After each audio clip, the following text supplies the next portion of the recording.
Hello, and welcome to a brand new episode of Live from the Pool House.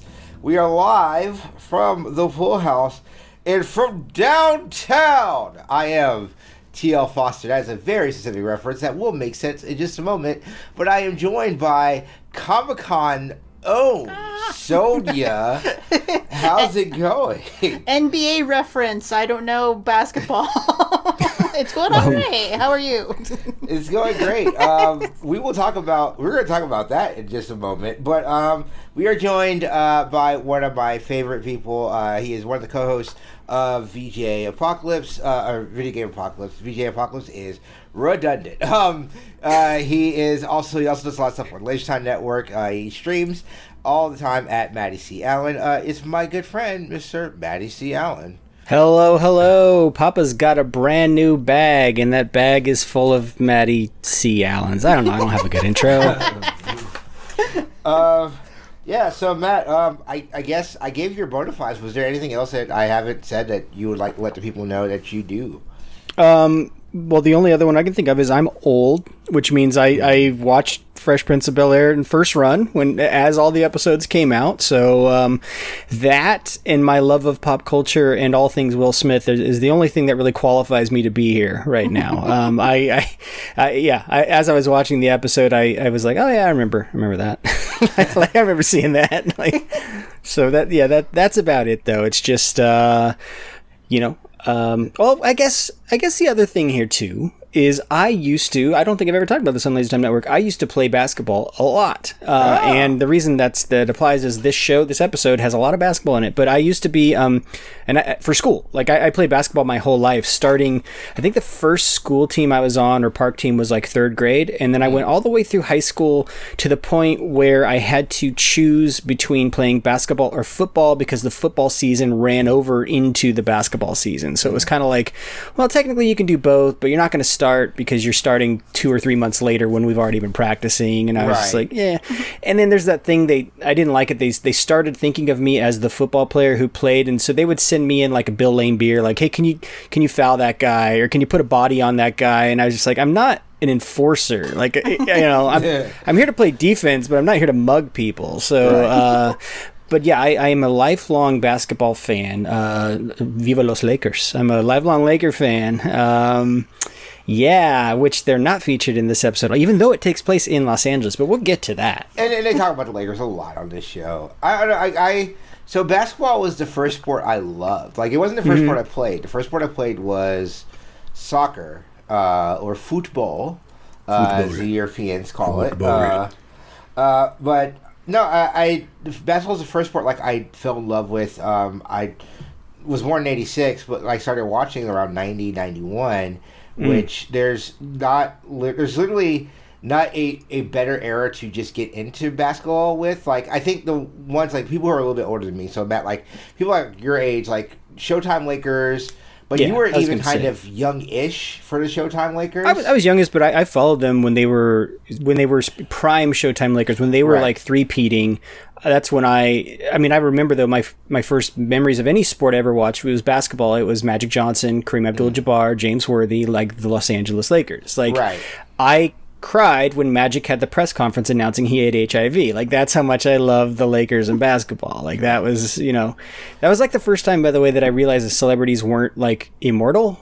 I'm like, oh wow, just like regular people. Yeah, well, like things can happen to them. Well, it wasn't that during the for people who are younger, back when, like, in the early '90s, when AIDS, like, quote unquote, first made its appearance. That was around the time where it was still considered a death sentence if you got it, right?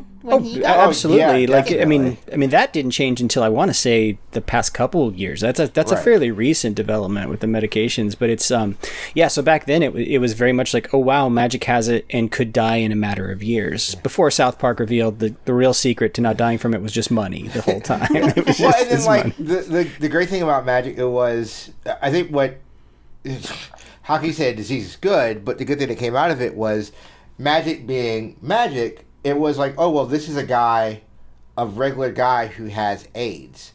And I think it humanized AIDS to a lot. Well, HIV, not AIDS. Oh, HIV, exactly. I'm sorry, but the HIV virus, like, it humanized it to a lot of people because, like, oh, this is Magic. And Magic, there's a whole, like, I think we'll get a Magic sighting and then we could go into it, or we'll do it at the Patreon. Here's a whole thing about Magic in the black community. Like, Magic Johnson means something a lot more to Americans, a lot more to black people, and I think him having HIV was a very important thing. Actually, one of my bona fides I forgot to mention, that we talk about Magic, I think he particularly means something to the black community in Los Angeles, because Magic, I mean, I went to college in LA and lived in LA several years. Like, a lot of people may not know, like, Magic has an entire, like, movie theater chain and stuff. Like, he is a big businessman in the LA community, and that's my other kind of bona fide is I'm from LA, so I'm probably the first guest on this show that has actually ever spent significant time in Bel-Air, like where the show supposedly takes place. So but Magic is all about Los Angeles and is huge in the community there. But sorry, this is not about Magic. I don't know how we got no, we're just getting, like, so I grew up, I loved basketball. I grew up in the heyday of the Jordan era. So I got to see a lot of basketball. It was a sport I just fell in love with. Just everything about basketball is great. Like, and there's another basketball episode. So we will have another episode, like, in a season or two, where I can really go into basketball. But that, like, it was something that I really, really enjoyed. So it's always it's always fun to me when I see people who have no reference to basketball and they see it, because, like, I think that's also some of the writers. So, like, when people write basketball, they don't understand, like, half the stuff that we'll get through as the episode goes through that Will does in basketball. It's like, no, that's a foul. Like, all this stuff is like, it's a literal violation. The other team would have the ball. Like, they would have hated Will, because he would have been just like, what are you doing? I mean, forget the fact that they're probably playing on 9-foot rims when I watch this episode again, because Will, he's dunking like every single play, and I think he's what, 6'1" maybe. 6'2", I think. I looked it up. He's 6'2". Yeah. But it's a lot harder to dunk at 6'2" than he would make it look. And I'm just like, no. Well, it's a story thing too, because, like, I'm writing a wrestling feature film, and some of the stuff that's realistic for wrestling is not fun to watch on screen. So, that's true. Yeah, sometimes, like, the purity of the sport has to be sacrificed for the enjoyment of the sport, I guess, or the enjoyment of the movie rather. So, well, here's a question, Sonia. So, I mean, I grew up before there were, like, professional basketball teams in Canada that were big. How big is basketball in Canada, like, back then? So 1990 when this aired, and then, like, nowadays, you know? Well, nowadays it's a bigger thing just because of the Toronto Raptors. That was like when the Toronto Raptors had that huge thing I think it was last year. Like, people were going nuts. Like, we were in bars at Toronto, and, like, we couldn't get a seat because everybody there was watching the game. And back in, like, the 90s, the only exposure we really had to basketball was, like, the celebrity players. So, like, Magic and Michael Jordan and people like that, like the people who are in okay, all right, sorry. And so, like, the only exposure I really had to basketball was through Space Jam. That was about it. Oh my gosh. And so it's that's all you need. Movie. I mean, it's the best movie. It's the most realistic portrayal. Yeah, but then I fell into that propaganda of Michael Jordan's, like, story as the way he presents it. So he kind of reminds me of, like, Wayne Gretzky, if Wayne Gretzky were a black basketball player. So, I mean, he technically is our Wayne Gretzky, and I don't use that, like, the Wayne Gretzky story, I think, is a lot interesting just because of, like, the championships he won with the Habs. I'm sorry, guys. I'm a huge jock, and here's my jock time. No, you know what's funny, TL, is in America, we always used to describe Wayne Gretzky as hockey's Michael Jordan. So it's so funny to hear you turn it around, because it's like, that's how we would be like, no, that's how huge this guy is. It's like Gordie Howe and Wayne Gretzky. Those are the names. But, I mean, because I said, you have Wayne winning those championships with the Canadians all those years, and then coming to the States and literally having another career with the LA Kings, and being just as good. Like, it's wild to me. And like I said, Jordan, that's kind of what Jordan was. And I was even thinking, like, maybe there would have been, because Steve Nash is the Canadian that we all know played basketball, but Steve Nash didn't come into the league until, I want to say, like 99, 98. It doesn't become a big thing until about 2001, 2002 with the Dallas Mavericks. Well, I'd say the biggest Canadian basketball player of all time is still Vince Carter, right? Like, that's the most popular player ever in Canada. Played in Canada, yes. Yeah. Played in Canada. Right. He's from Florida. Right. We're going to claim Vince Carter, who I'm sure Canada claims Vince Carter at this point. Well, they actually had a really bad breakup. There's a really good YouTube video about it. It's called it's called Beef. It's SB Nation. They do a series called Beef, and they talked about the breakup with Toronto and Vince Carter. It's actually very fascinating. But Vince Carter, a guy like you said, who is most known, well, outside of Drake, most known with Canada basketball, who just recently retired, having played in the league since I was in middle school, and he just recently retired. Yeah, no, he's been playing forever. Well, it's kind of funny, though, in the 90s, even though Canadians knew nothing about basketball, we were all about the basketball, the warm-up jackets and the Adidas, we were all about the athletic wear. Sure. And even though I never watched a Bulls game, I had a Bulls jersey as a kid. And, it was a big part of our lives, but more as a culture rather than something we watched. That's a great point. I think a lot of when we talk about, urban culture and its effect, influence on society, a lot of that athletic apparel and stuff, it's really basketball apparel. We're not talking there's not baseball styles out there that people are rocking, right? It's basketball shorts, basketball jerseys, basketball shoes. It's all about the shoes, Yeah, the only thing that would be outside of basketball was the NASCAR jackets. For a time. That's the only other thing that was You are betraying your Florida roots there. That is not a thing. I'd say west of the Mississippi. No, the NASCAR jackets absolutely were a thing. No. Are you talking about starter jackets? No, starter jackets were from football. Starter jackets. They were the big. If you ever look at a late '90s, early 2000s hip hop video, you'll see the guys with the Kyle Busch, I know what you mean. Yeah, or I know the Dale Earnhardt, the jackets. NASCAR jackets were a big thing. I don't know, but it's the same thing. Hockey jerseys were a big thing. That's the reason why a lot of the NBA teams went to really weird NBA jerseys in the 90s, because they were more reminiscent of what hockey jerseys would look like, because that became a big thing in urban culture, a lot of the colors and stuff like that. Well, actually, if you now that I think about it, Will's outfit, the core outfit you think of him wearing in the first season of Fresh Prince, that's actually just the outfit that Wesley Snipes wore in White Men Can't Jump. It's totally basketball influence, because he has it's the bicycle delivery hat with the brim up and stuff. But that's all. He's basically just copying Wesley's style from that movie, with the bike shorts and in the basketball jersey and that hat. That is so season 1 Fresh Prince. Mm-hmm. Well, before we start the episode, I want to bring up my personal connection to pro basketball. So I don't know if you guys know this story, but a few years back, the basketball player Chris Anderson was accused of child pornography, possession and stuff. I don't know if you guys heard about that, but he used to play for his nickname was the Birdman, and he used to play for the Miami Heat, Cavaliers. The New Orleans Hornets, I believe, back before they became the Pelicans. Yeah, Chris Anderson was I think he also played for Denver Nuggets for a while. Mm-hmm. He was a perennial one of the a bench player who was well known, a role player. That's the word. Yeah, so he was accused of possession of child pornography, and so he got totally torn apart in the press and all that stuff.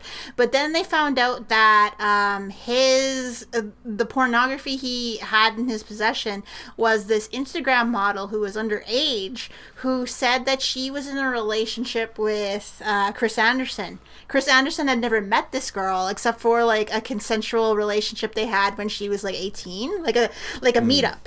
And so they found out that they had never really spoken to each other because they were connecting through this person who was masquerading as both of them. And so they got catfished. They got catfished, and so they started the cops started looking into who this person was, and they found out it was in a small ass town in northern Manitoba with no access to internet, and with very little access to internet. And they're like, well, why is all this money going to this small ass town in the middle of fucking nowhere?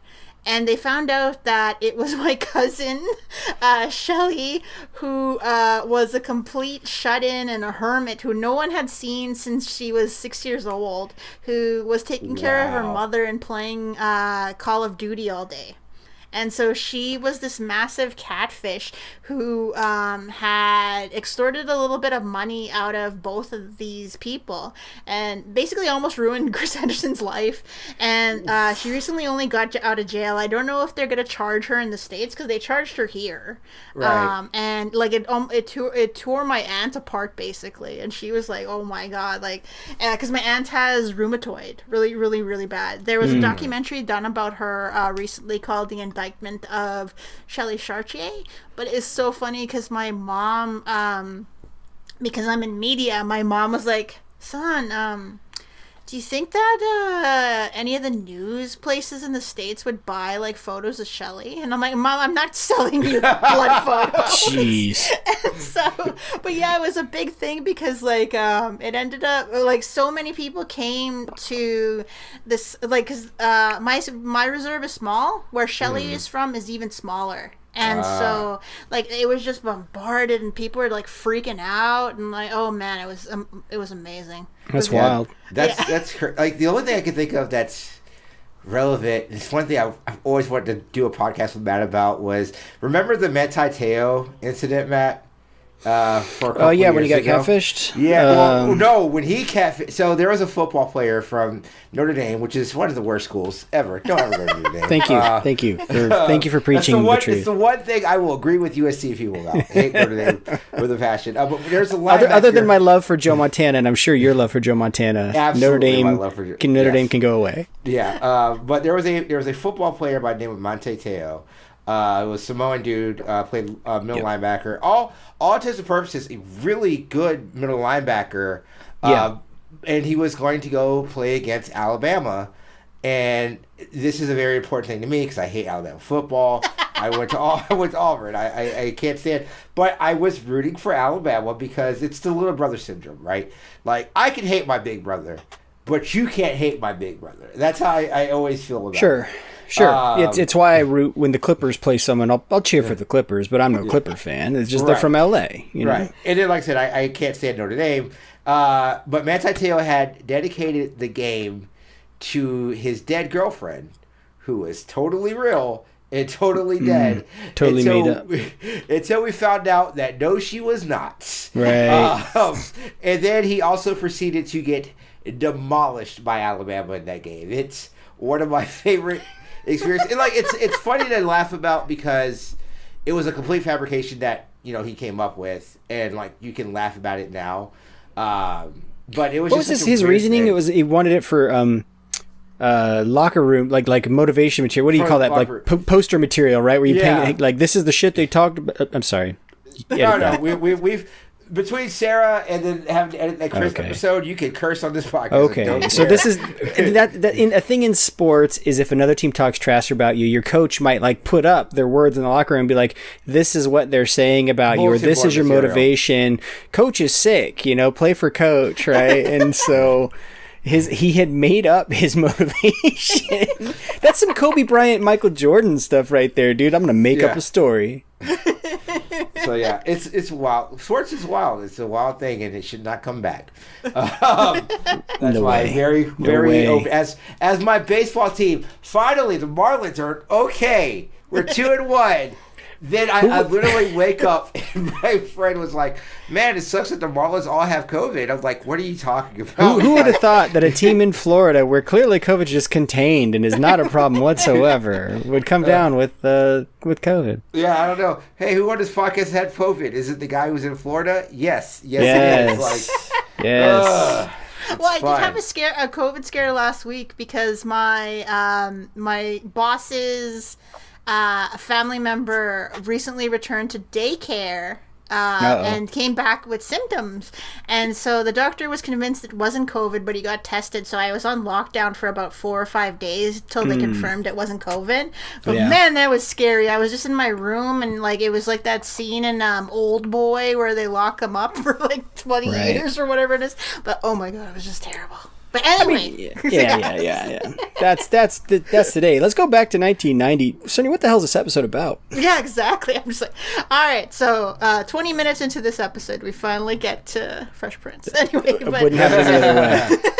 So this episode is season 1, episode 11, Courting Disaster, which first aired November 12th, 1990. It was directed by Jeff Mellman and was written by Sandy Frank and Lisa Rosenthal.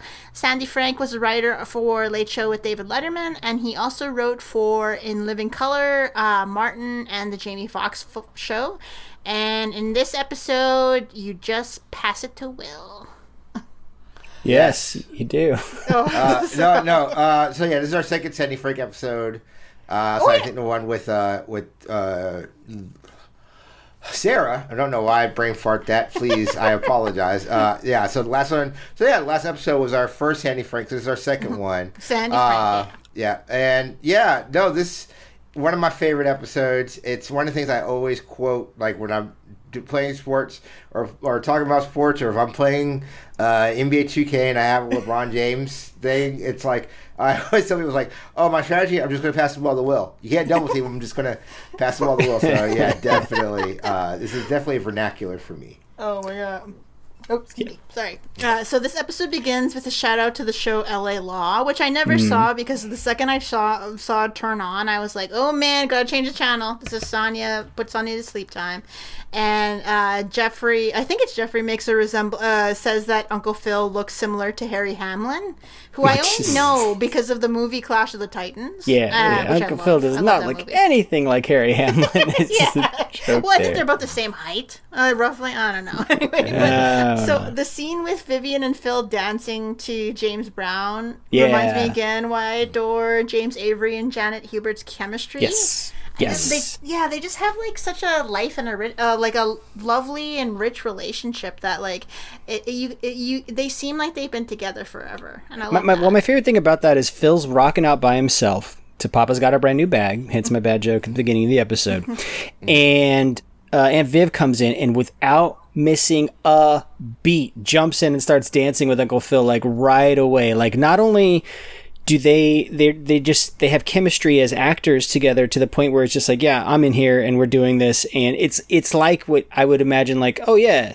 like that's exactly how like the real Uncle Phil and Aunt Viv would be in real life. They're just totally rocking out. But my favorite part of that scene is them after the DJ is talking about it. They realize it's on an oldie station because they didn't realize that at first, and it's something that I wanted to point out. So this episode aired in 1990, which is 30 years ago.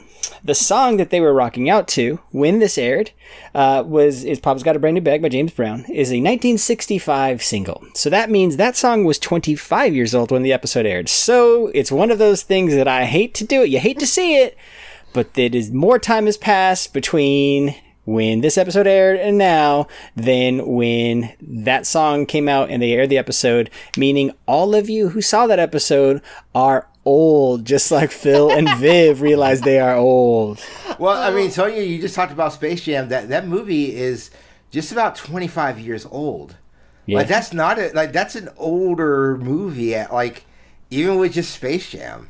Well, TL and I are having beef on Twitter over Backstreet Boys versus Nsync. Yes. And I just looked it up now. My favorite album by the Backstreet Boys, Millennium, was released May 18th, 1999, and it just had its 21st birthday, and is able to drink in the States now. Damn it, I feel old. Well, I mean, those came out. Those were like a new wave of boy bands, because the one that I grew up with, the biggest one was New Kids on the Block, and they were like late 80s, early 90s. Nsync and Backstreet were like late 90s, early 2000s, right? Yeah, I mean, if you even want to go, like the people who created New Kids on the Block, like their first one was New Edition, which we will hear about some members, in the show, and that was, 83, 84?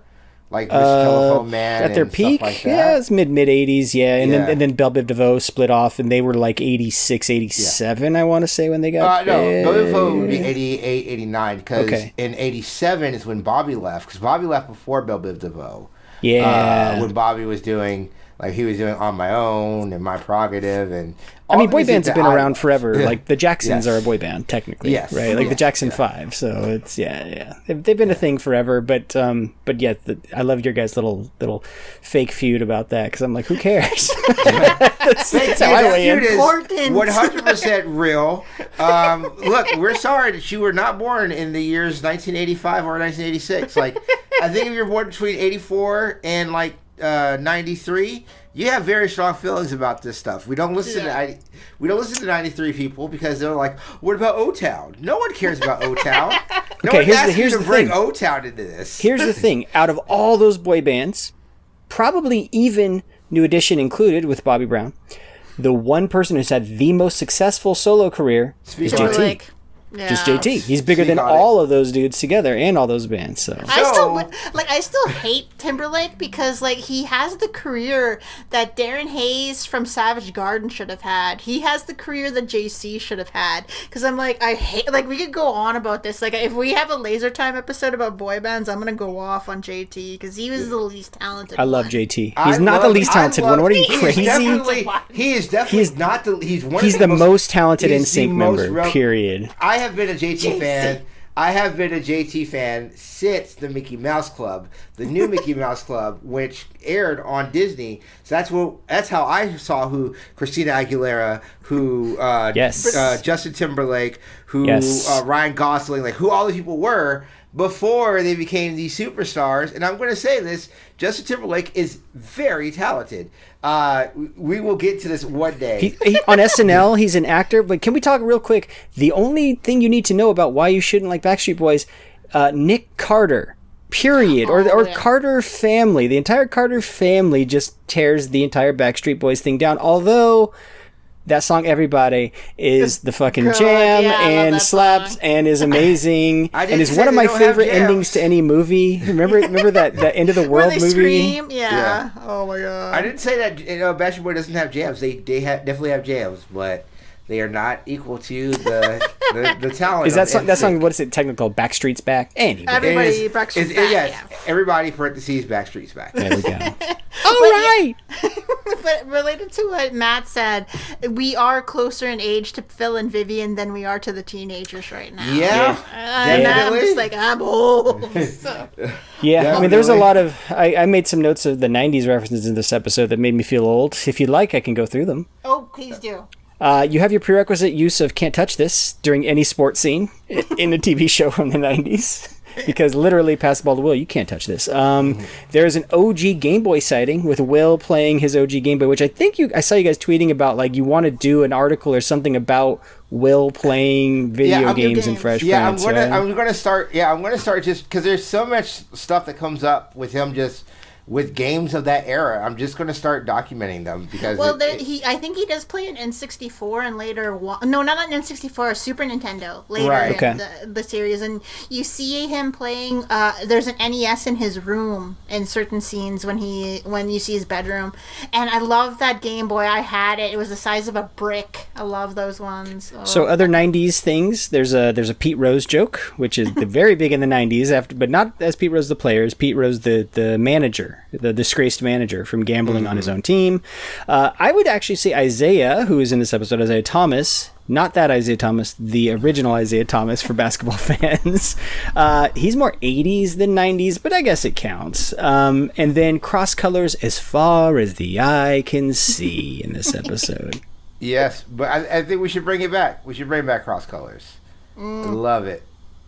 But let's see. So Jazz and Will are looking for a place to play ball. So they go to Bel-Air Academy. And Jazz and Will make a really good impression on the coach and are asked to be on the team despite the fact that Jazz is 1, over 18, and 2, not a student. So, right. Doesn't even go here. And then the guy's like, oh, that's fine. Up early to overlook it if you are. Like, is that a thing? Because you guys, I know it's a thing in hockey here, but I imagine, schools would court players from other It's technically illegal here, but it happens. It's sort of a thing, and it's not. So the big thing that we have here in basketball, and I think it's really primarily with basketball, are AAU camps.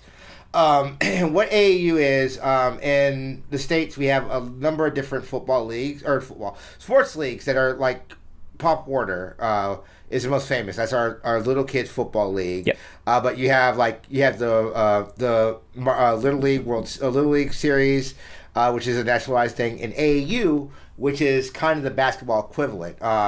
Where in Canada you have your traveling schools for hockey.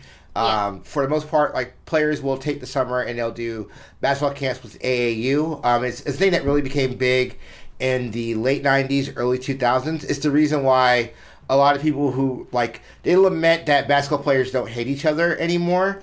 It's because a lot of basketball players have grown up playing with each other. And their club teams, we should point out, they're not usually affiliated with their schools. It's like you pay to do these summer things and it's extra. And a lot of the time they will need help, like kind of like scholarships to pay for their way in these things. But so these are basically, it's almost a little gross if you think about it, but these are basically like young kids who are identified from a young age, like that guy's going to be a star athlete, so we are going to cater to and pamper him and pay for him to go places and stuff, which, hey, for many young athletes, that's like a dream, right? But it's also at the same time feels very exploitative, yeah. And actually in this scene, so you're asking, the thing that happens in this scene is there's a booster who goes to visit the school, and of course the principal's trying to get as much money as possible because it's a private school, obviously, Bel-Air Academy, and so he's basically saying that Will's on the basketball teams to get the booster excited to give them more money. That is absolutely a thing that happens in real life, but it's also it's very limited to private schools, so technically, at least in California, TL, you can tell me if it's different in Florida. If you're a public school, you can't recruit people from other school districts. You go to school where your address is, right? And people will work the system by being like, oh, well, my aunt lives here, and all you have to really do is show an electric bill proving someone lives there and you can go. But private schools can recruit anyone they want and offer them scholarships, and that's typically what'll happen is the best athletes will get recruited by prep academies everywhere, and they will play for those academies. Ducks, the third one. Yeah. Which that is definitely the thing that happens here as well. Matt's absolutely correct. When it comes to actually schools, if you are going to a public school, you can't really recruit, but a lot of these great players end up going to private schools because they are recruited. Like LeBron James very famously went to St. Mary's St. Vincent, which is a private school in Columbus, Ohio, which is not Columbus, Ohio, but Cleveland, Ohio. But he's originally from Akron, right? There's always a mini recruitment. It's not as big in football. The only big thing that I know that happened with football is I'm from Jacksonville, and I went to school in Auburn, but I actually came back during the courtship of Tim Tebow. And because Tim Tebow was a homeschooled athlete, he actually was able to get them to redefine what his actual school that he would be able to play in. I remember that. Yeah, so he was supposed to go to I believe it was Ed White High School here in Jacksonville, and then was able to change that to go to Nice because how his parents were able to kind of mess over the system. So it is in the best way, because the best thing you want to do if you're an athlete is to find the biggest school with the most notoriety, because that way you'll get into a college or you'll be able to get into the pros, right? Yeah, but it's a little unfair. It's if you're not an elite player, because what ends up happening is they all end up at an early age congregating at these very select few schools, and so that if you are not that elite but are going to a public school, you'll never even get recruiter eyes on you, because they're not checking out those public schools. They're just going to those games for the big schools. That's why it's so rare for a local school in LA area that was very rare because it was good public school was Long Beach Poly. Long Beach Poly is a storied football program, but it's so unusual because they're a public school. It's really unusual for a public school to be able to compete and have top tier athletes come out of it. It typically is private schools like in the show Bel-Air Academy that will kind of recruit all those people. Yeah, I think of my cousin Patrick White, who played at West Virginia. When he was in his senior year, he only got recruiters to look at him because he went to a camp. And this is what a lot of people do when they don't get to that's what I did. In high school, I would go to football camps at UCLA, and I went to UNLV and stuff like that. He went to camp at Troy University, and as a quarterback, he outlifted every other player there. Not every other quarterback, every other player, which turned heads. And he was recruited by two schools, two big schools. He was recruited by Nick Saban when Nick Saban was at LSU, which made sense because Jamarcus Russell he had recruited the year before, and he was a year above us. And then he was recruited by Rich Rodriguez at West Virginia. He was not recruited by the Republican nominee for the state of Alabama, Tommy Tuberville, because he's an idiot and does not represent Alabama. And then the other person was the Alabama who was run at the time by Mike Shula, Don Shula's son, who actually recruited John Parker Wilson because he went to a private school in Alabama called Bowles High School. They actually had a show on MTV. So, like Matt said, like if you're not at a private school for a public school, it really is a lot for teams to actually look at that. And the upside of this is Pat became the first quarterback to win 4 bowl games in NCAA history. But that's one of the jokes of this episode is so the premise is the team is so terrible because they are all just like ultra wealthy like wimps basically. Right. And so Will is the savior, because he grew up in the streets of Philadelphia, born and raised on the playground. Anyway, so he's really good at basketball, but in real life, what would happen is, no, Bel-Air Academy would just like recruit a bunch of amazing athletes and be super competitive. Like that's how it actually works. So. Like so there is like the scene where we see how badly they play. Like they have a lot of heart, but as Aunt Viv says, but they don't win that many games. So Will is recruited to the team. Jazz is not.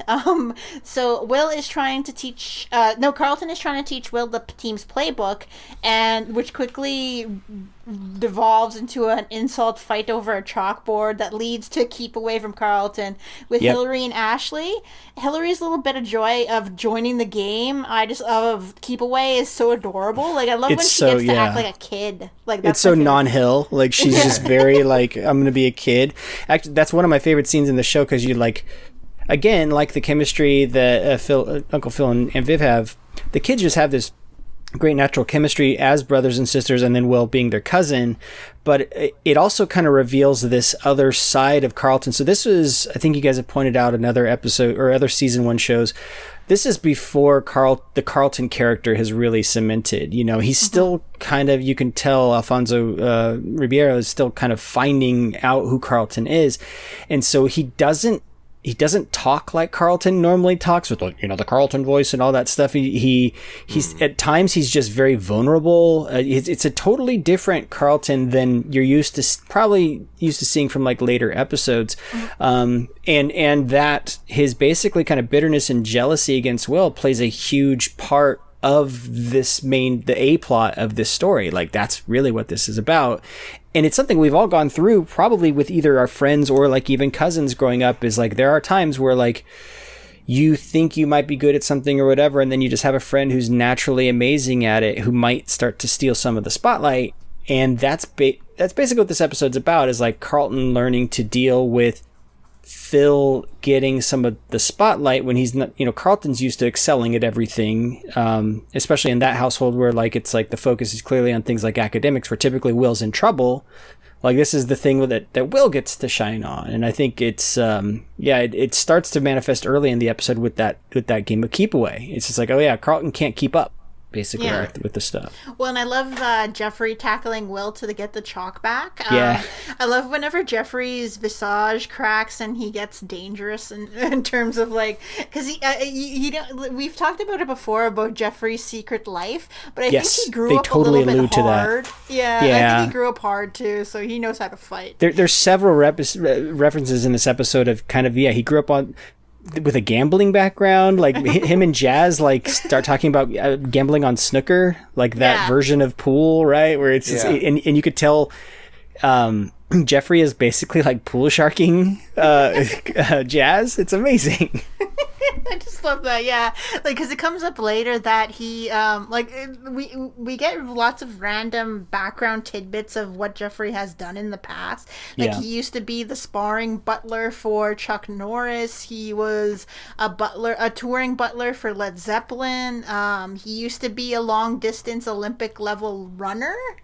Marathon runner at some point, and yeah, like he was the shame of a nation. If you look it up, it's really, really hilarious. It doesn't come up for a while, but yeah, I just love Jeffrey. But we come to the episode, or the part of the episode where Vivian is encouraging Philip to support Will's basketball, as like Vivian has noticed that Phil tends to single out Will when trouble's around the kids happens.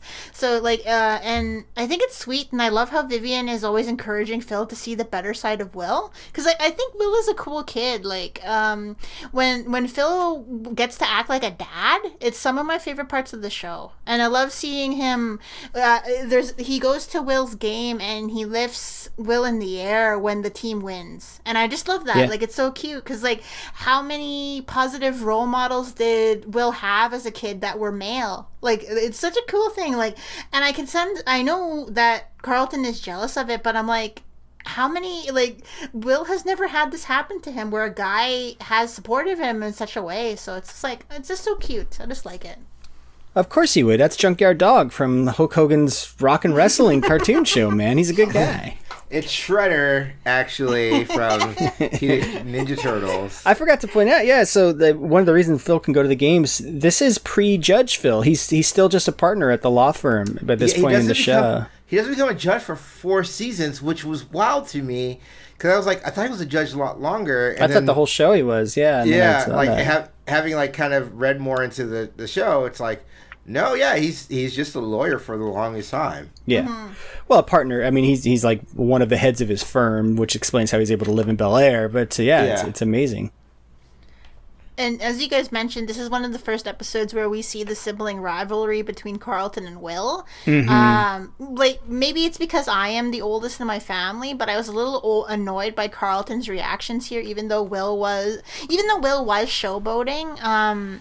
I think, again, like as we mentioned, his resentment had to do with Philip being nice to Will rather than his usual annoyance. Because, like, we've seen in the past, in a few past episodes, that Phil and Carlton often team up with their disdain for Will. And, yeah, like, I think, and the fact that Carlton is the only boy in that family, I think he feels that his position is being usurped. Because we see in later episodes similar types of encounters between Hillary and Ashley, and so it's like it's really cute. I like as a sibling, I like that idea of like them realistically portraying a rivalry. Yeah, no, that's very true, and it's I love kind of by the end of the episode, like Carlton is kind of complaining like you're giving him all this attention. And then Phil kind of has to check Carlton. He's like, well, no, I show up to these things for you and all of these things. Like, this is the one time where I get to do this for Will. And not only do you have to give me that as his surrogate father, you have to give Will that, you know, and it becomes, at first you think the episode is going to be a lesson, and it is a lesson for Will about like, hey, don't be a ball hog, you know, you got to play on a team and all this stuff. But really what it becomes, you know, the bigger lesson I think that hits home is like, yeah, you know, sometimes you do have to take a step back and let someone else get that spotlight because maybe that's what they need. And I found it really interesting when Uncle Phil's having that talk. It's one of the few times he like actually refers to Will's mom and the fact that she's 3,000 miles away. Because it's like, we know that's the premise of the show. But I always felt like very rarely do they talk about that actively, right? And so they straight up say like, yeah, his mom's 3,000 miles away. Sometimes we might have to give him some extra attention because he needs it, because he's away from his family, like his core family, you know, we're his aunt and uncle. So yeah, I thought that was really touching and really realistic too, because that's exactly what a kid would need if they were away from their parents. And yeah, I mean, sadly, I mean, Taiyo, you can speak to this. Obviously, a lot of the time that does happen in the United States to a lot of people of color, where they have to like grow up with a grandparent versus their parents and stuff like that, right? Or just not be around their parent. I moved after my junior year in high school to stay with my aunt and uncle as my dad was like transitioning out of retiring out of the military, and my mom and my stepdad living here in Florida.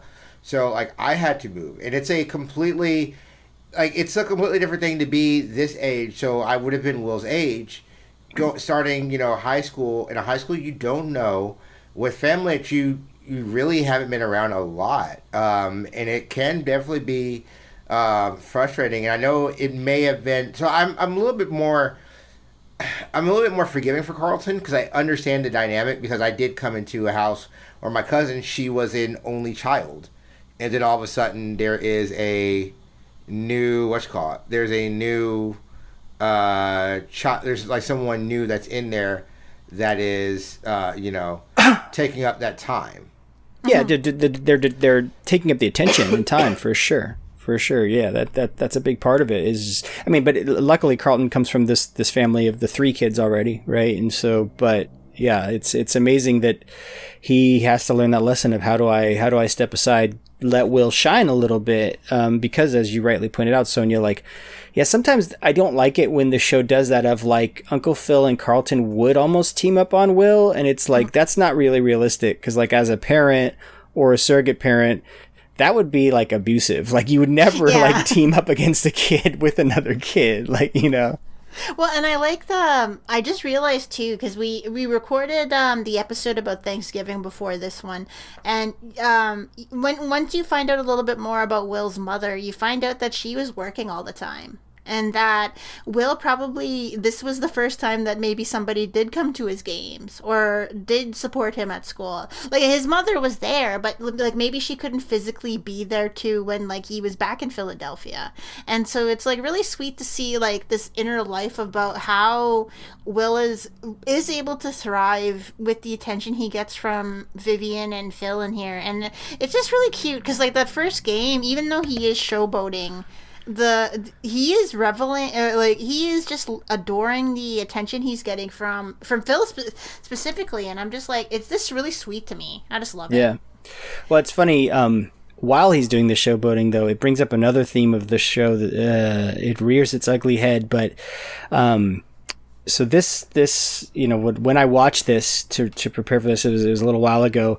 It was right after The Last Dance aired, which was that Michael Jordan documentary, and that is a great example of like how having one superstar player can completely alter a team dynamic and can become very toxic at times. And it's funny that the guest star of this episode is one of the main subjects of The Last Dance in Isaiah Thomas, who is basically Michael Jordan's nemesis / foil for a few seasons in the NBA. One of your favorite people?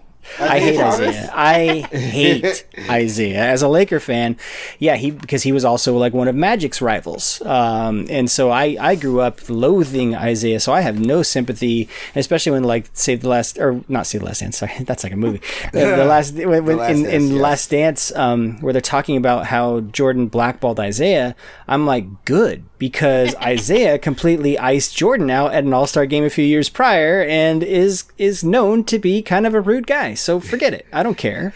Yeah, because I know nothing about pro basketball. So yeah, the whole bit with the shoe commercial, you guys will have to talk about. Yeah, well, Isaiah very famously he's probably the second best short point guard to play basketball. I am not old enough to see the heyday of Isaiah, so I always defer that to other people. To me, the best basketball player I've ever seen is Allen Iverson. Allen Iverson is shorter than you, Sonia. Like he's 5'10", right? Yeah, I'm 5'10", yeah. No, I think he's 5'8", actually. Oh my gosh. Yeah, Allen Iverson's a short guy. But Allen Iverson... But he could shoot. Dude, he can shoot from anywhere on the floor. He can shoot. He can kill you off the dribble. He's so great. Isaiah's the same thing. Isaiah is just such a great basketball player. Yeah. But he was also a jerk on a team of jerks. Like, there's only one good person on that team. That was Joe Dumars. That's the only good guy. Yeah. Well, and ironically enough, a big part of those teams, it was Dennis Rodman before he joined the Bulls, right? It was that team. So the teams Isaiah led were known as the bullies of the league. Like their whole thing, they had like guys like Bill Lambert, I was talking earlier about like being an enforcer. So what Detroit was known for was like a hard-nosed style of basketball. Like, we will foul you so you can't get shots off. We will hurt you. You will not enjoy playing against us. And they dominated for a couple years and won some championships until Michael Jordan came along with the Bulls and had a bit more of a finesse game.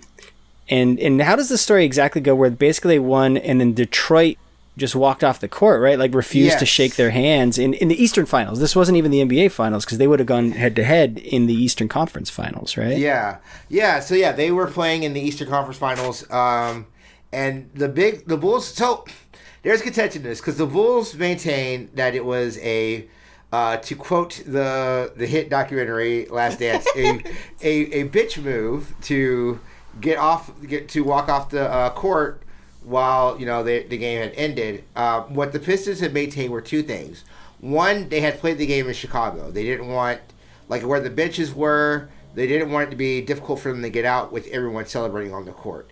And then two, they stated that that Boston had did it to them previously. So that's the reason why they did it. But when you looked at the reason why Boston did it was Boston did it in Detroit, and just like with them, it's a farther way to get off of that court in Detroit on the visitor side than it is if you're the winner. So of course they got off the court for them. Like it's a thing that they should have just They should have just shook their hands, and maybe they wouldn't have been as awful to them. It was very on brand for their reputation too, though. So they're always fighting that perception. Like, yeah, of course they wouldn't have shaken their opponent's hands because those guys are dicks. Yeah. And do you want to shake Will Lambert's hand anyway? No, you don't. No. He's actually the worst basketball player. I mean, he's worse than in terms of talent, or worse as a person. Yes. Yeah. Both. Yeah. Well, no, I take that back. Will Lambert is actually he's a tremendous power forward in that era. He could not play power forward now because he would foul out of every game, but he was legitimately There's no hand checking allowed. Yeah, but he's also has one of the funniest basketball video games ever created with Bill Lambert Combat Basketball. So there is that. Like that should tell you how he played, Sonia. The fact that his licensed basketball game had combat in the title. Basketball is a contact sport. It is not a combat sport. Yes. Although Will might make you think it was by getting away with some of the stuff he does get away with in this episode. Oh, but I like the little bit of writing in this episode where Phil and Will are talking and Carlton's listening in, and Phil talks about making the winning basketball, doing the winning goal for his basketball game, and we see later at the end of the episode Carlton attempts to emulate it to be just like his father, which fails spectacularly. Like, it doesn't even hit the rim. It doesn't even hit the board. It's an air ball. Yeah, he shoots an air ball. Far. Yeah, like I was just like because that gym was tiny. I was like, I could have made that shot. Basically. Yeah, I was going to point that out. Like, so they had to make that gym small for filming, but there is no way Bel-Air Academy had that kind of gym. Like, that gym would have been huge with better bleachers, and I feel like we've seen that gym recorded in so many TV shows, though. Like, it's just like it's a set, not a real gym. Like, you would not want to film anything in a real gym with all the squeaking and noises and the echoes and stuff like that. Yeah, the echoes would be terrible. Yeah, it'd be terrible. Oh, but one of the things I did like of this episode that I wish we had more of was Jazz and Jeffrey, as we mentioned before, having their interactions. Like, they seem like they're on two opposite ends of the spectrum, but when they snark at each other, it's really, really funny to me. And the fact that they're both obsessed with gambling, it's just like, oh my god. And the plan to scam Jazz is amazing to me. I'm just like, oh my god. Well, because Jeffrey ultimately, like, Jazz always tries to come off as like this streetwise person, and it's very clear, like, nah, Jeffrey has him conned, dude. It's just like he's like, I don't know anything about snooker. I can teach you. Yes. It's like, oh, so cute. Oh man. But yeah, the episode gets to the final game where Will and Carlton fight over the ball, which was pretty shocking to me because I'm like, it just like because like it was basically the end of A League of Their Own where Dottie like gets knocked over by Kit and like there's a fight over the ball sort of thing, and it's really really really hard. Like it makes my heart hurt because I have a sibling, so now I'm just like, oh, this episode terrible. I'm just sad, but. Yeah, yep. I don't know anything about basketball, so I'm like, I don't know how they suddenly got to over 20 points. So I'm just like, over 20 points. Hopefully they're able to shoot. It's how they get over 20 points. If a basketball game is not, especially with 4 periods, well, high school kind of, but if a basketball game is not at least at 60 points at the end, high school games can get up to 60. Pro basketball is regularly crosses 100 points each side, and so that is weird. Oh well, you get 2 points at a time or 3 points for a 3-point shot, and it's a very fast game. That's one of the reasons I think people like it compared to even football or games like soccer. Is like if you are into scoring, as an Americans love scoring. Basketball is the sport to watch because there's a lot more scoring than any other sport. Yeah, absolutely. That's crazy. but no, but they basically, so for people who don't know, I actually used to coach basketball. I did it for a junior college. With the suit and everything? Not with the suit. I was an assistant. I was a student coach. So we had a coach who had a suit. Wasn't a great coach, by the way. One of the worst coaches of all time. But they're basically running a motion offense, which is a lot of guard as the word says, motion, where you kind of do like a lot of pass off. It goes from top of the key, and you're running off screens. What Carlton basically does is, as Will's running off the screen, he just goes in the front of Will and then just chucks it. If I was the coach, Carlton would have been cut right then and there. Like, that is one of the dumbest moves ever. Yeah, that coach, by the way, super character actor. I've seen that guy in so many different things. Like he like if you were to picture like a burnout high school coach who doesn't care anymore about the team, like he would be who you'd think of. Well, let's see what else he's been in. Talk amongst yourselves, Coach Smiley. Yeah. His name is we're gonna see him later this season too. He is the history teacher. He is the Black history teacher later this season.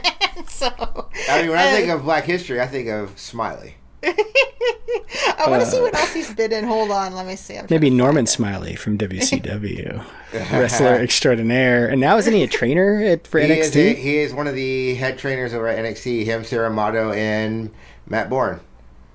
He was in Priest. What? Let's see. Hold on. I was just looking. Dave Florek is his name. Dave Florek. Yeah, he was in Ghostbusters 2. He played William Stryker in X-Men Origins Wolverine, the video game. Yeah. Okay, in the video game. I was gonna say. What else has he been in? Hidalgo. Let's see. What else? NCIS. The one with Robin from Batman Forever. What was his name? I don't know. Grey's Anatomy, Vegas, Henry's Law, Castle, Fear 3 as a voice actor. Bones. What else? CSI. I'm trying to go back to the 90s. Hold on, let's go back to the 90s. Yeah, that's kind of his heyday. Yeah. He has a lot of one-off episode things because he's very much character actor. Let's see. 227. He was Columbo. Mr. Chopsaw on Ned's Declassified School Survival Guide. I have no idea what that show is. That's a show for people who are younger than me and Sonia. Wings, Married with Children, MacGyver. What else? I think Wings, he might have been a recurring character, and that's what Grace Under Fire. That's the one I recognize him from. Grace Under Fire, which is a TV show no one should remember, starring Brett Butler. Is that the one with Della Reese? No, that's the one with Brett Butler. Okay, what's the one with Della Reese? Is that great? It's the church. Touched by an Angel? Touched by an Angel. Touched by an Angel, yes. He was also on Silk Stockings, which I probably watched thinking it was sexier than it probably was going to be. So probably. If you watch Monday Night Raw, you watch Silk Stockings and La Femme Nikita, and what was there's another one. Pacific Blue. Pacific Blue. I was supposed to call it Pacific Rim. My bad. Was Pacific Blue the one where the cops rode bikes around with Mario Lopez? That was terrible. It's so terrible. all the shows you would watch because Raw was over with, and you're just like, I guess I'm just gonna watch USA. And sometimes the wrestlers were on there too. Like I think who was on Pacific Blue that was a wrestler? Let me see. I don't know, but I feel like that should be a Patreon goal. If we get our Patreon high enough, me and Sonia, we'll get Matt in. We will watch wrestlers on television shows because there's some Thunder in Paradise that needs to be watched. There's I thought you were talking about like Stone Cold's recurring character in that one Don Johnson show. I was going to say Baywatch because there's that Baywatch episode with all the wrestlers as well. Well, guest stars on Pacific Blue were Sable, China, Triple H, and Shawn Michaels. I think Shawn Michaels played a villain in that in Pacific Blue, didn't he? Yeah, it's the 90s and Shawn Michaels. He was already just a villain, period.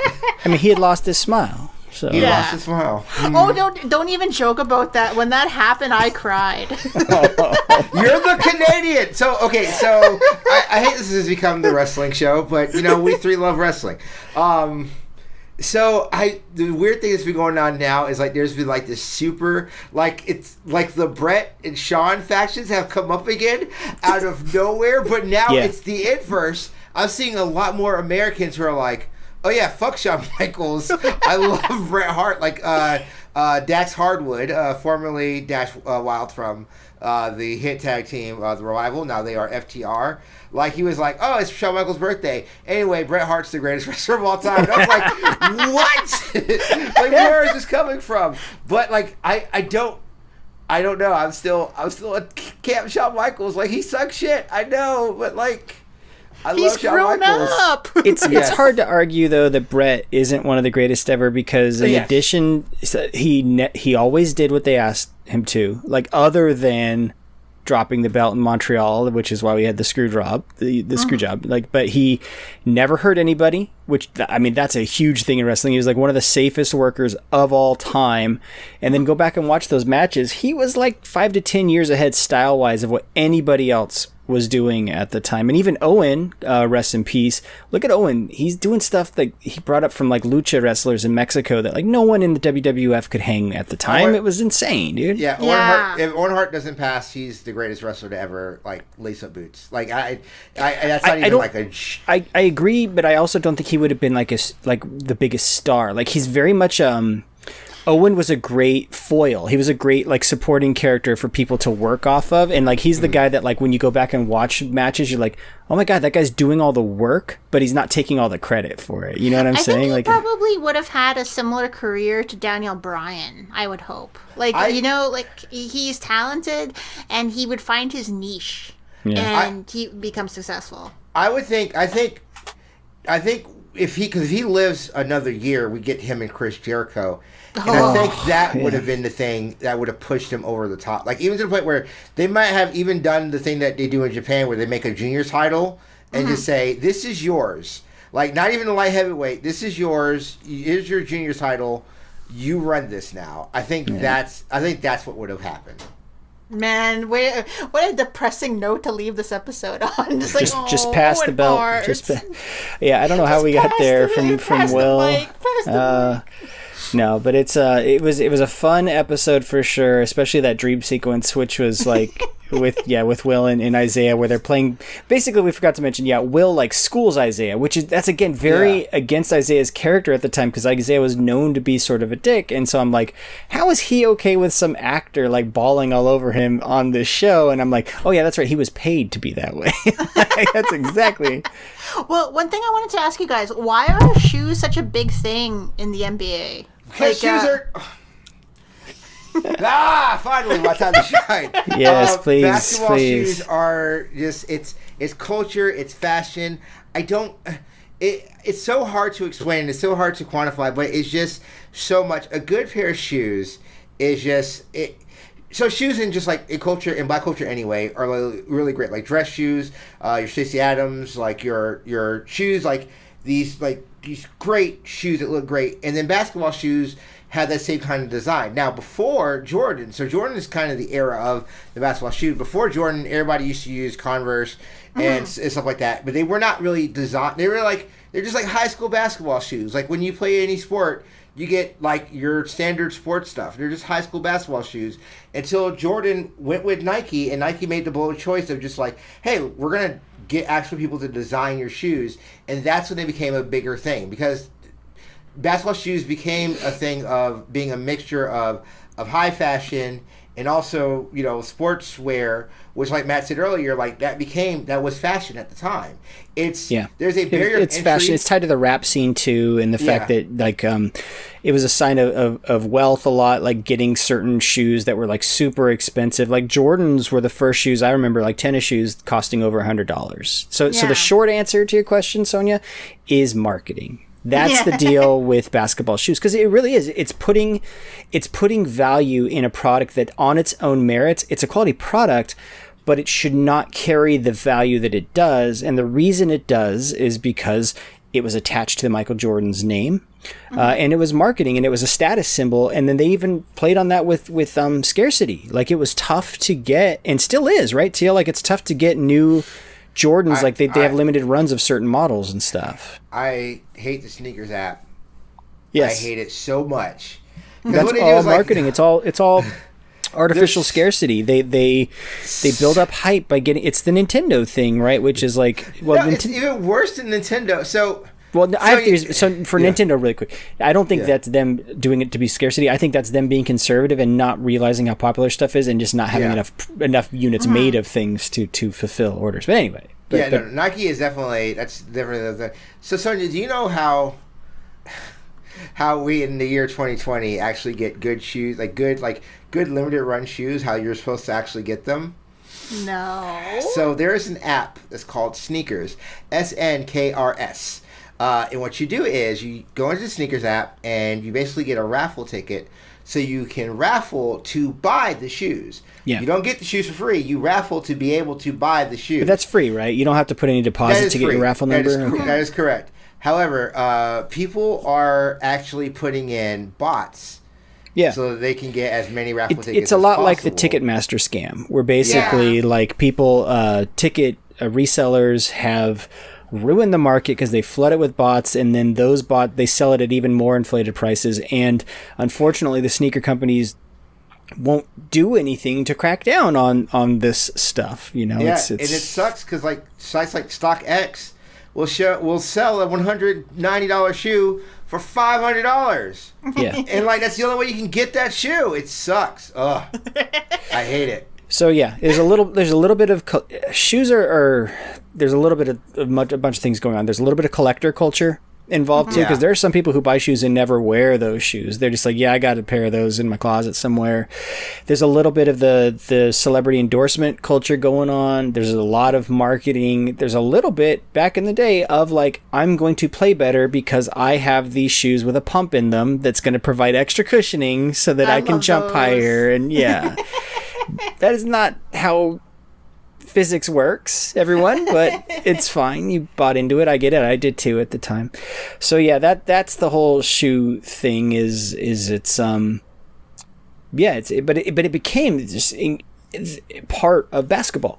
Like before Jordan shoes were a thing for sure, but not, I mean, that is now, those two things are inextricably linked, like professional basketball and sneakers. Like one cannot exist almost without the other. Maybe I'm exaggerating that. Yeah. Well, you say Jordans and you're talking about shoes. Well, like Jordans is still the best-selling shoe in today's market. Current year Jordans. It's not like a historical figure.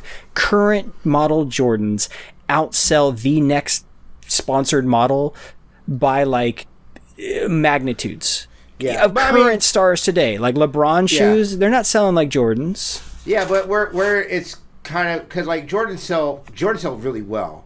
Don't get me wrong, but a lot of those Jordans, like it is very specific Jordans. Like I think the Jordan this year, Jordan 33s dropped, and there's been the problem with like shoe culture is like the designs can get really just like it depends, and like so like the last couple of Jordans have never been like really high.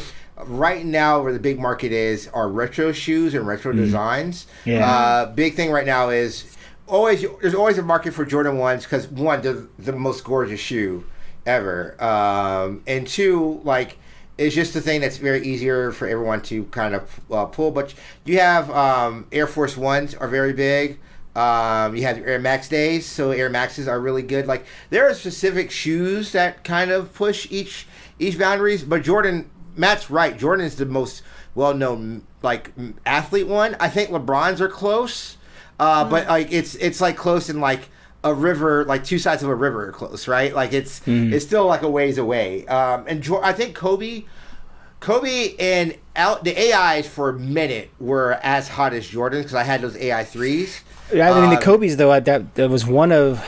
That was bad. They never sold well, and part of it was related to the Colorado incident. Unfortunately, that and they were Adidas shoes. They were not Nikes, and like that's also another thing into it. Yeah. So shoes are just a big part of basketball culture, and it's not going away anytime soon.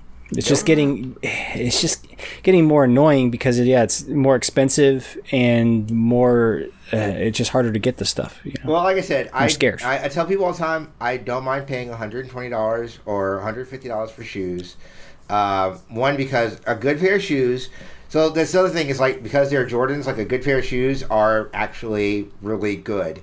They don't break down very easily. I have friends, Dylan, who buy $20 shoes. Oh, I'll just go buy $20 shoes. Like how many times are you gonna buy $20 shoes every year? Like I buy these Jordans. I had these Jordans before I went and shot my movie, and they're still good. Well, it's like money on your shoes. Yeah, I'll buy like a pair of boots, not cowboy boots, like like leather boots, like men's dress boots for like $250, but those will last me 10 years. Like that is so cheap, And so. Well, that's what we do in Canada. A Sorel costs like a Sorel is like a winter boot, and like they cost like $200, but they last for like about 20 years. Right.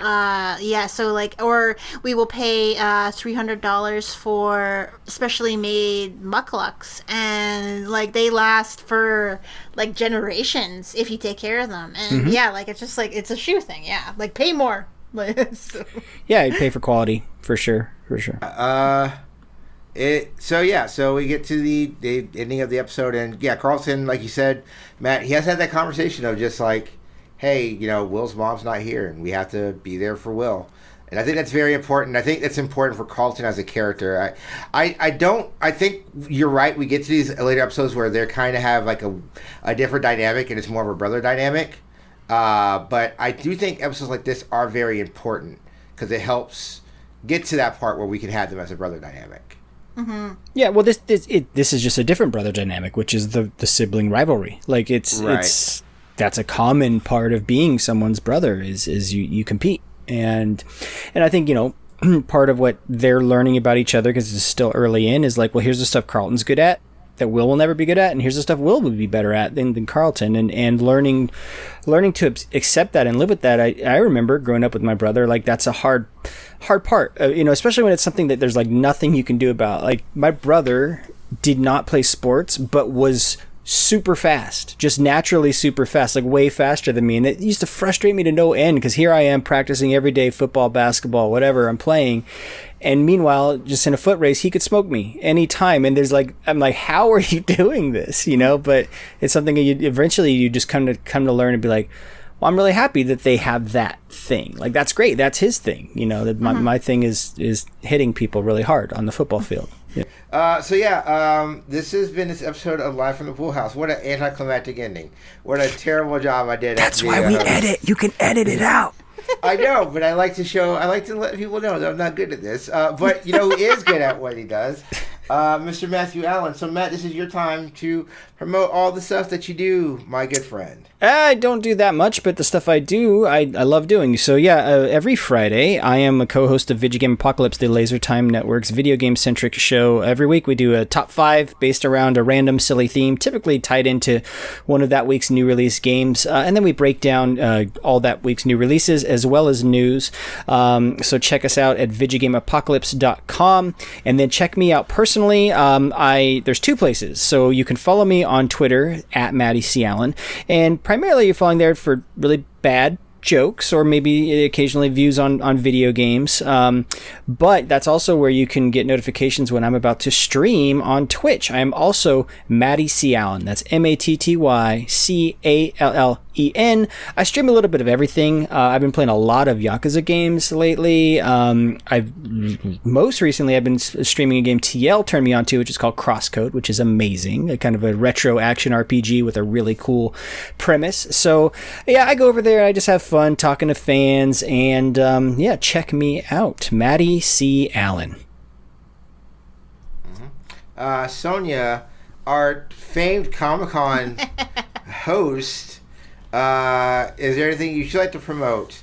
Maybe your appearance on Comic-Con. Yeah, well, so San Diego Comic-Con was this past weekend. It was online because of COVID. Can you call it San Diego Comic-Con? Now it's just Comic-Con. It's Internet Comic-Con, right? Comic-Con at Home was what it was called. And so I had I was on a panel, Latinx and Native American storytellers. It was pretty cool. Check it out. I think it's still on YouTube. I am at honey_child on Twitter. I am hoping to get back into Twitch. I Twitch at Entity Boudoir, where I mostly play Dead by Daylight with my friend Chrissy and our friend Sage. I want to start Twitch streaming me playing Bloodborne, but it'll be embarrassing. And I only play Bloodborne because I like the lore of the story and the look of the game, and I'm terrible at it, but yeah, I want to start playing it again. And yeah, just follow me on Twitter for fun nerd topics. Yeah. You can find me at Travis L. Foster. I do a lot of shows. I do P&B. I'll be doing a guest appearance on Ultra 64. I was on a D&D game yesterday, which was so much fun. Run by Tony Wilson, who's over at GameSpot. He has a little D&D thing he does once a week. And yeah, I have projects that I'm working on, including that not romance novel. That's not what I'm doing. That's what Kayla's doing. Rom-com that I'm writing. There we go. Tell them where you stream, TL. You also stream. Oh yeah, I streamed at Travis at Turbo Bison. I haven't streamed in a minute though. I think I'm probably going to wait till August comes and then stream. But we are officially, as of this episode airs on August 1st. So we are on a 29-day countdown till I turn 34. So that's right, the big 3-4. And it's really, really weird that I'm going to be so old. So very old. You guys don't comment on it. I will just be ancient. Don't know how I feel about it. But for Matt, for Sonia, I am T.L. Foster. This has been Live from the Pool House. Don't get thrown out like jazz.